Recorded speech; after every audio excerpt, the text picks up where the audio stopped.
성경 속에 덕망이 있는, 덕이 있는 사람이 누구냐? 그러면 구약에서 결코 그가 그렇게 그런 사람이 아닌데 후에 그렇게 변화되는 거지요. 모세를 들 수 있습니다. 그는 그 온유함이 누구보다도 뛰어났다고 성경이 기록하시지요. 또 성경 속에서 신약 성경에서는 바나바를 들 수 있습니다. 아주 성경은 그를 온유한 사람이라고 그렇게 소개합니다. 그런데 온유한 사람의 특징을 정리하면 인간적인 관계 중심으로 살아가다가 보면 때로는 진리에 분명하지 않을 때가 있습니다. 단호해야 될 때 단호하지 못하고 적당하게 너도 좋고 나도 좋고 그렇게 되는 경우가 있지요. 또 너무 단호하면 그에게서 인간미를 느낄 수가 없지요.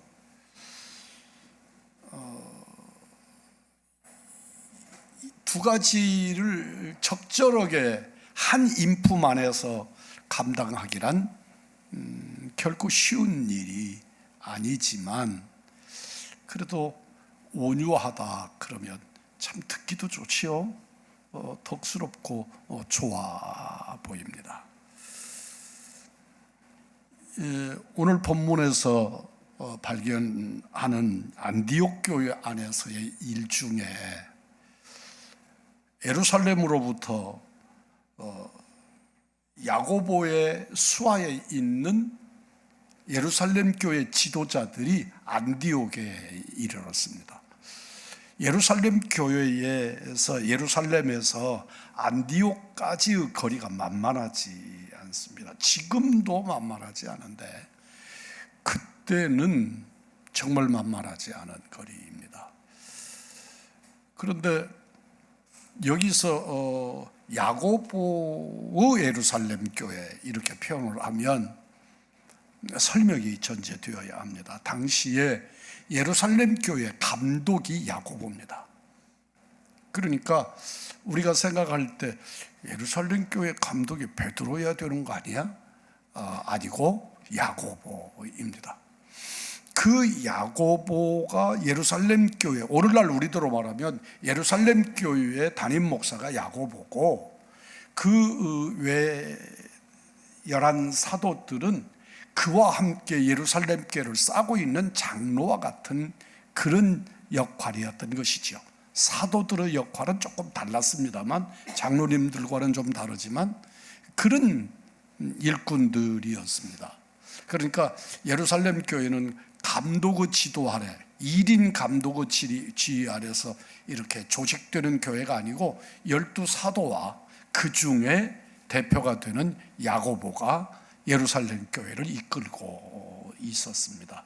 이 야고보는 예수님의 젖동생 야고보로 봅니다.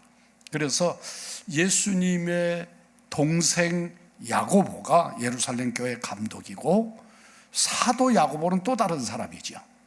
그래서 지금 예루살렘 교회를 조직교회로 끌고 가고 있는데 그 중에 지도자 중에 여러 사람들이 지금 안디옥 교회가 불같이 일어난다는 소리를 듣고 예루살렘 교회가 지도하기 위해서 안디옥 교회 지도자들을 파견한 것입니다. 이 사람들이 안디옥 교회에 온다는 소리를 들으니까 예루살렘 교회에서는 상상도 못하는 일들이 안디옥 교회에서 집행되고 있는데 그 내용이 어떤 것이냐면 이방인과 유대인이 하나가 돼서 주님을 섬기고 예배하고 있는 겁니다. 그러니까 안디옥 교회는 이방의 첫 번째 교회일 뿐만 아니라 그 교회는 유대인과 이방인이 하나가 돼서 하나님의 교회를 섬기는 혼합된 교회였던 거죠.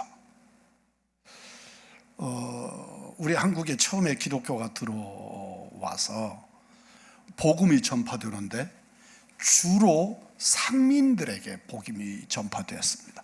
그냥 발음대로 말하면 쌍놈들한테 복음을 전파했단 말이죠.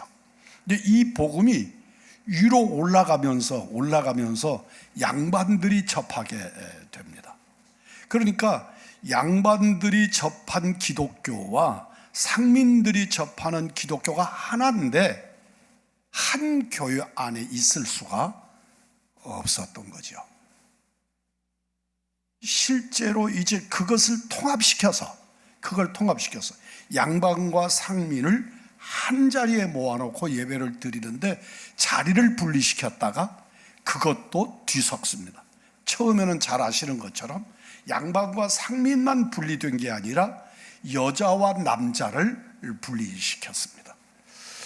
그래서 남녀, 상민, 그리고 양반 이 일을 한 건물 안에서 한 공동체 안에 있지만 그들이 섞이지 않았단 말이죠.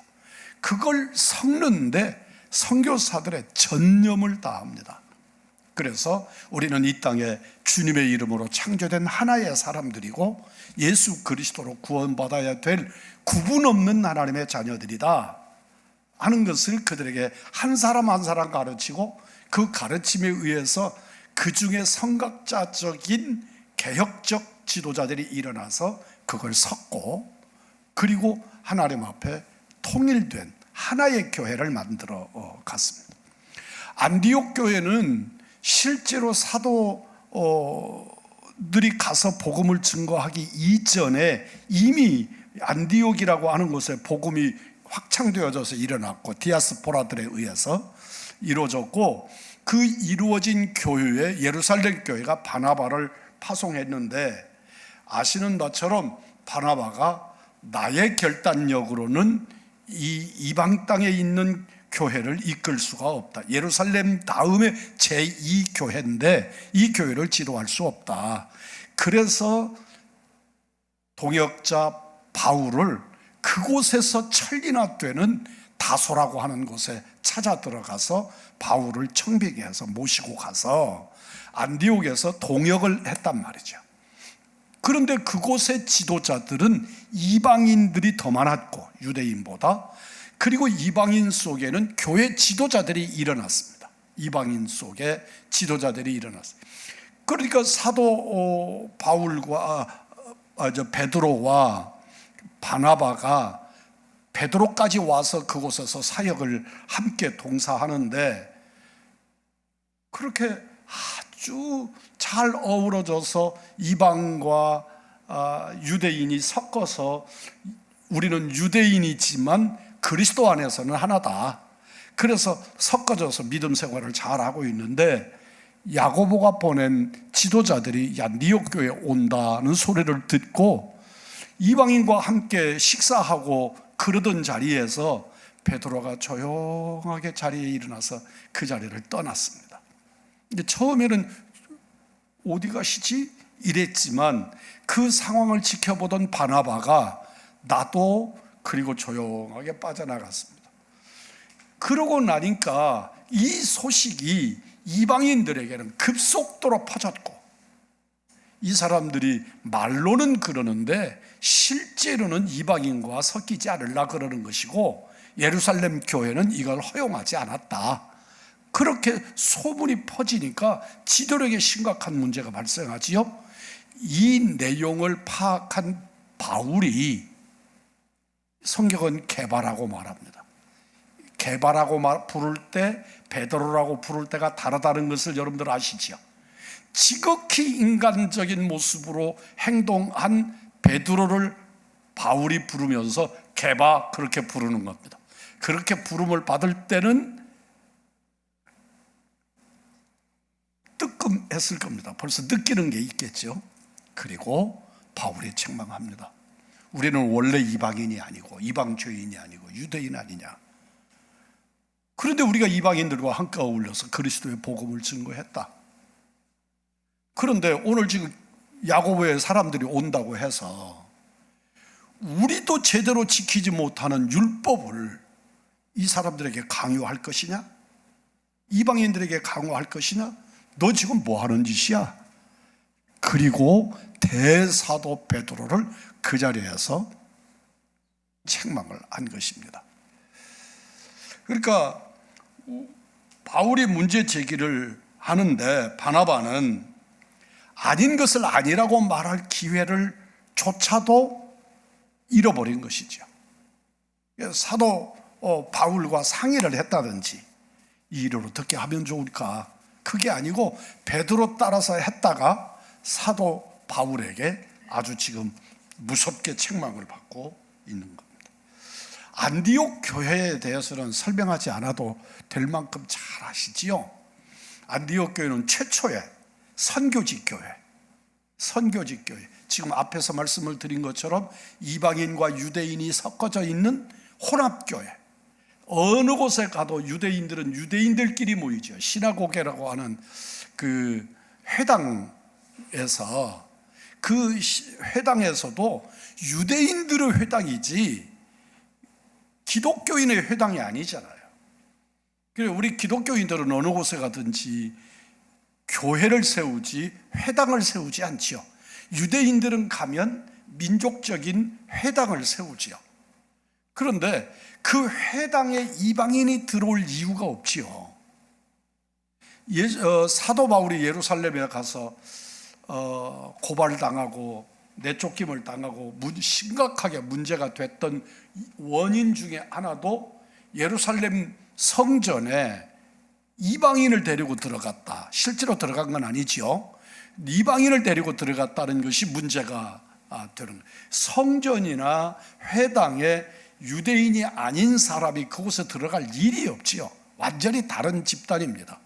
그런데 예루살렘 교회나 또 안디옥 교회나 하나님의 교회는 이방인이 자유롭게 함께 예배하는 공간이지요. 하지만 예루살렘 교회는 유대인들의 세상이니까 이방인이 예루살렘 교회에 올 일이 많지 않지요. 있다 해도. 그런데 안디옥 교회는 이방 세상이니까 오히려 유대인이 들어가는 것이 소수이고 이방인이 많은 땅이지요. 그런 아름다운 교회가 안디옥 교회였습니다. 이런 복음을 전파하고 생산하는 교회는 강해집니다. 그래서 안디옥 교회는 아주 강력한 교회였습니다. 이방인과 동화되지 않는, 그러니까 이방인이라도 복음으로 녹여내는 교회이지 유대인들이 교회가 이방 속에 들어가서 세속화되지 않는 그런 건강한 교회였습니다. 안디옥 교회의 가장 큰 특징으로 우리가 늘 말하는 것은 선교사를 파송한 교회, 최초로 선교사를 파송한 교회라는 닉네임을 줍니다. 이방인과 유대인이 하나가 되게 한 것은 복음의 능력이었습니다. 복음은 이방과 유대인들을 하나로 섞었습니다. 오늘날 여러분과 저도 예수 그리스도 안에서 하나가 되는 것이죠. 이곳에 외국인이 온다 해도 전혀 이상할 것이 없고 오히려 우리는 그를 높여서 환영할 것입니다. 2장 14절에 내가 유대인으로서 이방을 쫓고 유대인답게 살지 아니하면서 어찌하여 억지로 이방인을 유대인답게 살게 하려느냐. 지금 복음의 진리로 베드로를 책망하는 사도 바울의 책망입니다. 에베소서 2장 14절입니다. 그는 우리의 화평이신지라 둘로 하나를 만드사 중간에 막힌 담을 허시고, 이 막힌 담을 허시는 장면이 성경에 곳곳에 나타나지요. 대표적으로 지성소와 성소를 가로막았던 휘장이 찢어져서 우리가, 물론 그것은 여기에 붙이기는 조금 민감한 문제입니다. 그건 구원의 문제이지요. 민족이니까. 그렇지만 우리는 그렇게 도저히 이렇게 하나가 될 수 없는 막힌 담을 헐어내시는 주님의 역사를 우리가 발견하게 됩니다. 우리 주님은 화평이시라 둘로 하나를 만드사 중간에 막힌 담을 하셨다. 여기 막힌 담이 뭐예요? 유대인과 이방인의 구분점, 그 혈통주의를 헐어버렸다 하는 것입니다. 저는 어려서부터 그 한민족, 그 민족주의, 한민족이라고 하는 것에 내용이 잘 왜 그런지 잘 모르지만 아주 가슴속에 깊이 새기고 살았습니다. 우리는 뭐 그 후에 가서 우리가 단일 민족이 아니네, 또 뭐 성씨가 어떻게 되어 있는데 그럴 때마다 뭐 그렇든지 말든지 우리는 한민족이고 우리는 백이민족이고 근데 그렇게 올라가다 보니까 기독교인으로서 부딪히는 게 있어요. 그 단군이라고 하는 것이 부딪혀서 조금 그런 건 신화니까 물론 그렇기는 하지만 하여튼 저는 그 민족적 그런 감정들이 제게 있었습니다. 그런데 우리 주님은 그 민족적인 경계선을 주님이 자꾸 무너뜨리세요. 어디서든지 무너뜨립니다. 그리고 제가 선교지향적 교회를 이끌어야 한다는 사명감에 사로잡힐 때에는 이제는 우리는 한민족이라고 하는 요 민족적 주체를 헐어야 된다. 그래서 우리는 이방에게 끊임없이 복음을 증거해야 한다. 근데 이제 우리가 선교사를 이방에 보내는 것은 수용하면서도 우리 땅에 오는 이방인들에 대해서는 배타적인 감정을 갖는 그런 모습들을 보면서 이게 참 아이러니다. 이 부분 헐어야 된다 하는 생각을 하게 돼요. 이 이야기를 2000년 전에 사도 바울께서 베드로를 상대로 깨고 계시는 것입니다. 우리는 원래 유대인인 우리가 율법대로 살지도 못하면서 우리는 복음으로 살자 그러면서 왜 이방인들을 유대인 취급하고 유대인의 법으로 다스리려고 하느냐. 그건 용납할 수가 없다는 것이지요. 하나됨, 모든 게 섞어져서 하나됨이 교회의 본질입니다. 그래서 교회는 파당이 있으면 안 되는 겁니다. 분파가 있으면 안 되는 겁니다.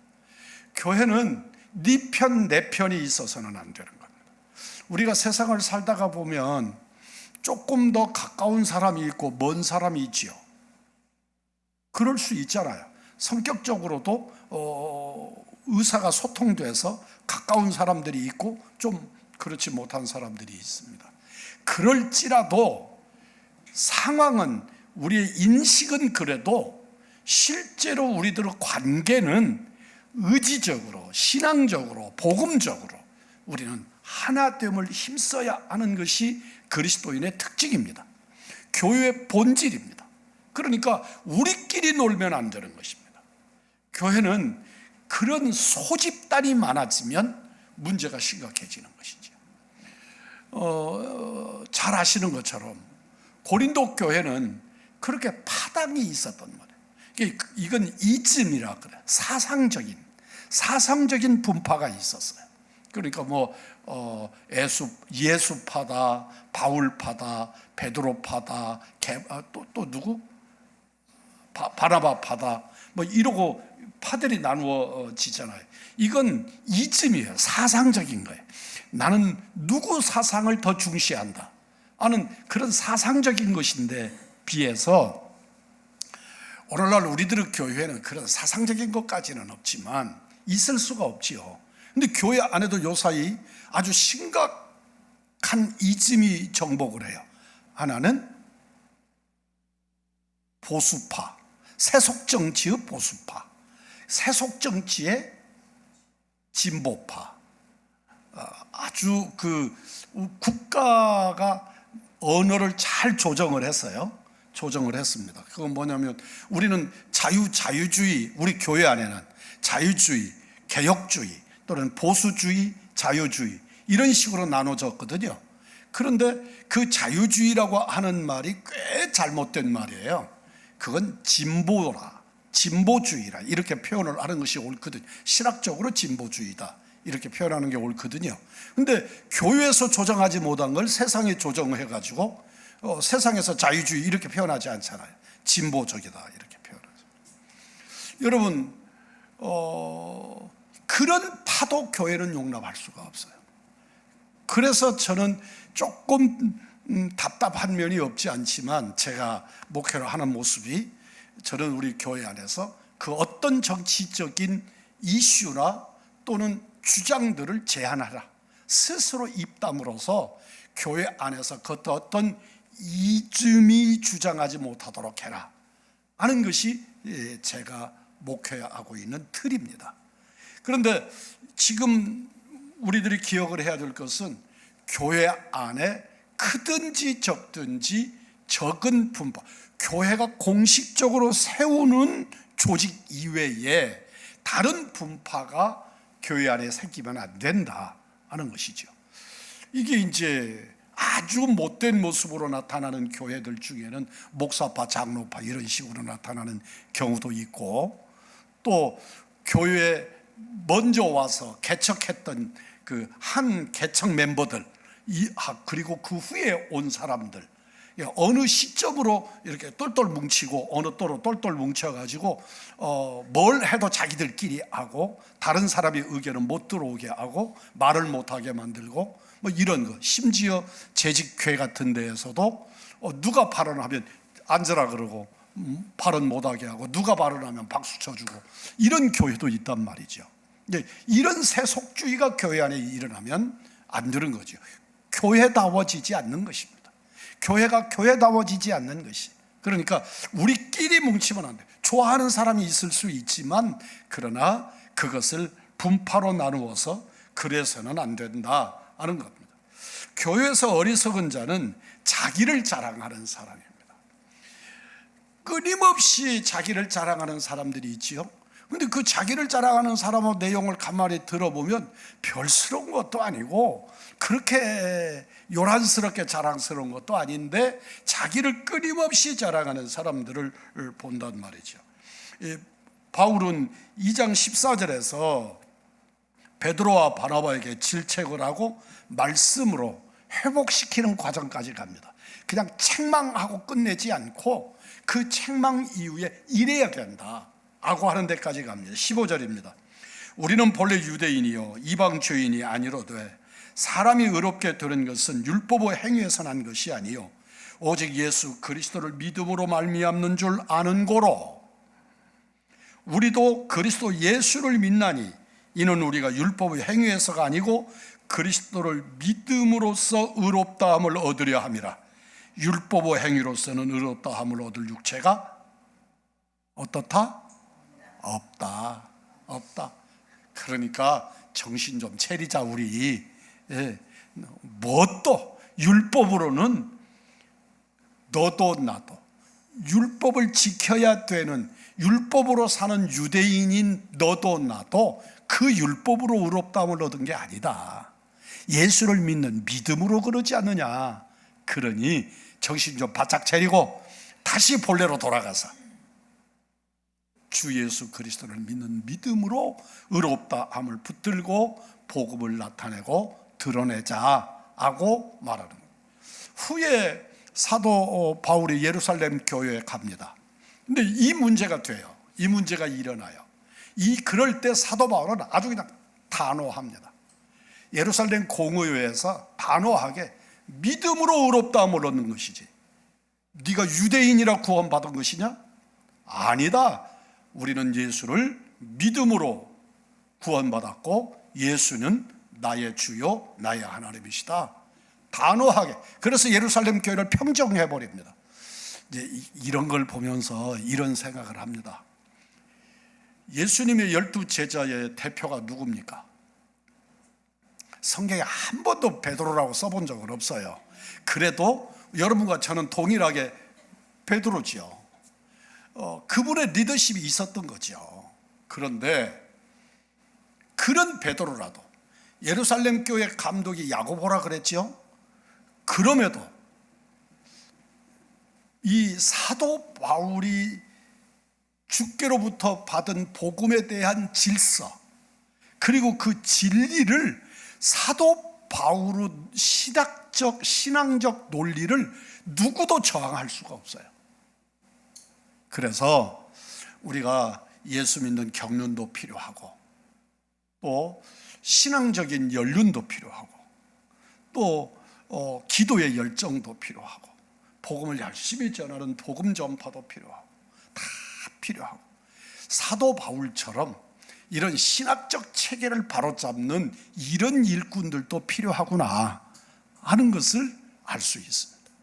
그래서 20세기, 19세기, 20세기 반기독교적인 여러 학자들이 기독교를 무너뜨리려고 온갖 노력을 다 했는데, 그러면서 기독교를 무너뜨리는 방법을 찾아보니까 사도 바울을 없애면 된다. 누구도 아니에요. 베드로도 아니고, 예루살렘 감독이었던 야고보도 아니고, 중간에 있었던 여러 철학자들의 모습이 아니라, 기독교를 없애버리는 방법은 성경에서 바울만 빼내면 되겠다. 근데 빼낼 방법이 없죠. 그러니까 이런 일꾼들이 필요하구나. 기독교를 세우는. 사랑하는 성도 여러분, 그래서 우리는 그냥 믿으면 되지. 근데 그 믿음은 뭘로 채운다? 신학으로 세우는 것입니다.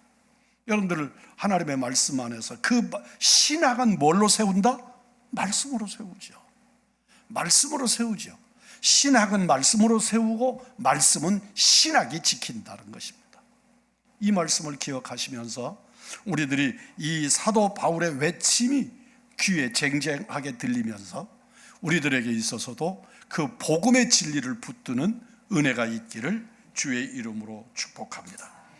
하나님의 백성의 특징은 우리라고 하는 틀이에요. 우리. 그 우리가 뭐냐 그러면 예수지요. 예수의 틀 안에서 모든 게 용화돼, 믹서기에, 교회 안에서. 이곳에 뭐 10가지 곡식을 넣든지 뭐 20가지를 넣든지 믹서기에 넣고 그냥 돌리면 다 섞어져서 하나가 되어버리는 것이지. 네 것 내 것이 분별이 없어져. 그리고 하나가 되어버려요. 예수의 역사가 그런 줄 믿습니다. 그러니까 교회 안에서 나를 너무 드러내면, 내 색깔이 너무 분명하면 섞일 수가 없죠. 안 섞여지죠. 안 섞여지는 것만이 아니라 예수의 복음과 부딪힌단 말이에요. 그럴 때 뭘 깨야겠어요? 나를 깨야죠.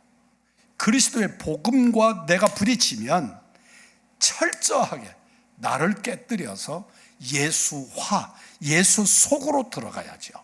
그것이 그리스도인의 모습입니다. 그래서 뭐가 돼요? 우리가 돼요. 우리가 돼요. 이제 우리들이 잘못된 신앙들 때문에 고민할 때가 많습니다. 우리 지역사회에서도 모이면 참 어려움이 많아요.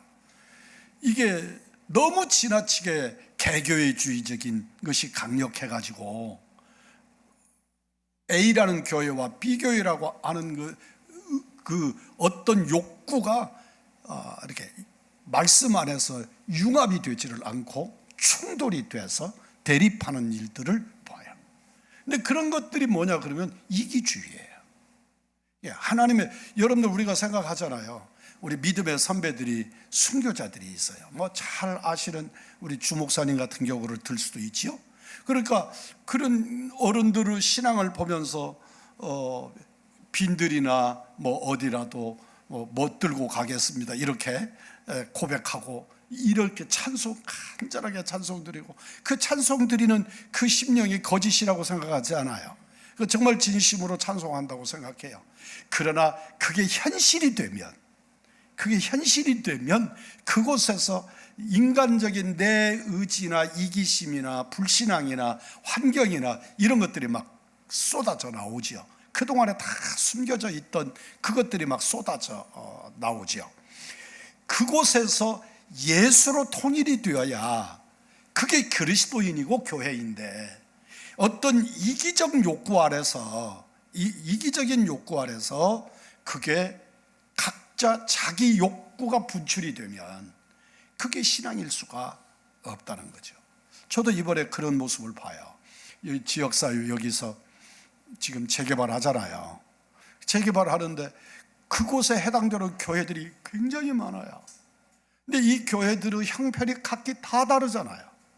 형편이 다 달라요. 어떤 교회는 그래도 내 건물이 있고 땅이 있고 땅 넓이도 또 천태만상이죠. 어떤 교회는 700평, 어떤 교회는 400평, 어떤 교회는 150평, 다 달라요. 어떤 교회는 재개발을 하니까 이번이 기회다 이러는 교회도 있고, 재개발 그러니까 이거 큰일 났네, 왜 우리 교회에 열심히 전도하고 부흥하는데 왜 우리 교회를 문 닫으라 그래, 그리고 막 난리를 치는 교회도 있고. 그런데 그럴 때 10여 개 교회가 하나로 뭉쳐서 동일한 요구를 하고, 그럴 때 큰 교회가 조금 손해볼 수도 있고 또 어떤 교회가 조금 이익을 볼 수도 있고, 그럼에도 불구하고 하나로 의견을 모아서 조절하면 좋은데, 그렇게 하자고 의견을 묶었다가 하여튼 각 교회 대표들이 모여서 클럽을 만들고, 그 클럽이 우리 이렇게 함께 하십시다 그렇게 하고 했는데, 그렇게 해놓고 물밑에서 남 모르게, 다른 교회 모르게 그 개발 회사를 만나고 조합을 만나고 시 관계자들을 만나고, 그래서 자기에게 유익하도록 조절을 함으로 인해서 다른 사람들은 타협의 기회가 사라지고, 이런 어려운 일들을 보면서 교회가 핍박을 당하고 어려움을 당할 때 다 저런 모습이겠지, 그런 생각이 드는 거예요. 그런데 실제로 성경이 말씀하시는 교회는 우리라고 하는 예수의 틀 안에서 우리는 서로 너 나의 담을 허는 그 본질이 예수에게 있다, 말씀 안에 있다 하는 것을 우리에게 말씀해 주십니다. 통합의 언어는 느헤미야 1장 6절이 이렇게 말합니다. 이제 종이 주의 종 이스라엘 자손을 위하여 주야로 기도하오며 이스라엘 자손이 주 앞에서 범죄함을 자복하오니 주는 귀를 기울이시며 눈을 여시사 종의 기도를 들으시옵소서. 나와 나의 아비 집이 범죄하였다고 고백합니다. 그러니까 이스라엘 민족이 망하는 것, 그런데 내가 아니야, 그 위에 지도자들이 무너지고 망하고 이런 모습에 대해서 선지자 느헤미야는 이게 그들입니다가 아니라 그 문제를 내 문제로 끌어안고, 주여 그것은 나입니다, 내 모습입니다, 용서해 달라고, 이 민족을 구원해 달라고. 그렇게 하나님께서 구별해 세워도 그 구원받은 자 속에 낄 느헤미야지만, 오히려 구원받지 못하는 백성들 속에 들어가서 주님 이 민족을 돌아봐 주십시오, 저를 불쌍히 여겨 주십시오, 이 백성을 구원해 주십시오. 이게 통합의 언어단 말이에요. 이게 우리의 기도의 내용이 그런 것이어야 한단 말이죠. 그런데 우리들이 문제 제기를 푸는 방법도 우리 안에서 푸는 방법이 있고 바깥에서 푸는 방법이 있는데, 느헤미야처럼 회개하고 애통해하고 그렇게 그러면서 주님 앞에서 문제를 해결하는데, 반면에 다른 면도 있는 거죠. 남을 정죄하고 채찍질하고 네 탓하고 너의 문제라고 지적하고, 그리고 그 속에서 진짜 그렇게 할 때에 본질의 문제가 나는데 나는 빠지고 다 책임을 네 탓으로 돌려놓는 그런 모습들이 우리에게 있단 말이죠. 사랑으로 우리 안에서 믿음으로 우리라고 하는 틀 안에서 풀어내는 은총의 성도들이 되기를 원합니다. 율법은 정죄하고 사실을 말하지만 평가절하 하지요. 복음은 사실을 얘기하지 않고 의인이라고 칭하지만 하나님의 약속대로 믿고 가는 것이다 하는 것을 잊지 않기를 바랍니다. 여러분, 게바일 때, 시몬일 때, 베드로일 때 어느 때가 내 모습이어야 할 것인가를 생각하시면서 사도 바울이 베드로를 책망하지만 베드로를 책망할 때 사도 바울도 굉장히 부담감이 컸을 거예요. 그래도 기독교의 최고 대표가 베드로인데 그 베드로를 정면으로 면전에다 두고 책망을 하는 바울의 입장이어서 네가 뭘 한다 그래? 건방지게 우리식으로 이렇게 나가면 이제 쌈이 붙는 거죠. 사도 바울도 베드로도 겸손하게 그 말씀을 받고 사도 바울은 우리는 예수 안에서 율법이 아니고 예수 아닙니까? 복음 아닙니까? 복음 안에서 하나가 되십시다. 복음으로 우리가 새로져야 됩니다 라고 증거함으로써 우리 그 기독교가 통합되는 하나가 되는 그런 은혜를 오늘 성경에서 만나고 있습니다. 진실로 우리 유방주홍에 사랑하는 성도 여러분, 하나님 안에서 기억하실 것은 진리를 품어서 잘못된 것을 책망받을 때 베드로처럼 받아들일 줄 알고 자기가 잘못된 것을 보고 적당하게 넘어가지 않고 그 공동체를 말씀으로 책망해서 바로 세울 때 회복되어지는 그런 공동체, 우리 유왕중앙교회 진리에 대하여 증거받을 때 그것이 나하고 충돌할 때 그 충돌을 가지고 저항하는 것이 아니라 예수의 십자가, 예수의 복음 앞에 나를 맡겨드려서 내가 주님 앞에서 깨져서 복음 공동체가 회복되는 그런 은혜를 누리시는 믿음의 사람들, 하나님의 사람들, 진리를 품는 복된 사람들이 되시기를 주님의 이름으로 축복합니다.